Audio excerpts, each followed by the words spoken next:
Hey guys, நம்ம எல்லாருக்குமே கோயிலில் தர புளியோதரை ரொம்ப ஃபேவரட் தானே. அந்த கோயில் ஸ்டைல் புளியோதரை பொடியை எப்படி பண்ணுறதுன்னு பார்க்கலாமா?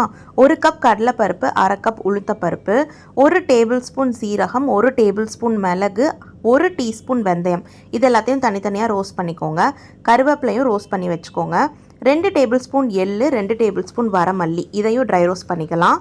கொஞ்சம் நல்லெண்ணெய் விட்டு 10 போல் வரமிளகா, ஒரு பெரிய கொய்யாப்பழ சைஸ் புளி, இதையும் வறுத்துட்டு ஃபஸ்ட்டு புளியையும் வரமிளகாயும் நல்லா பொடிச்சுக்கலாம்.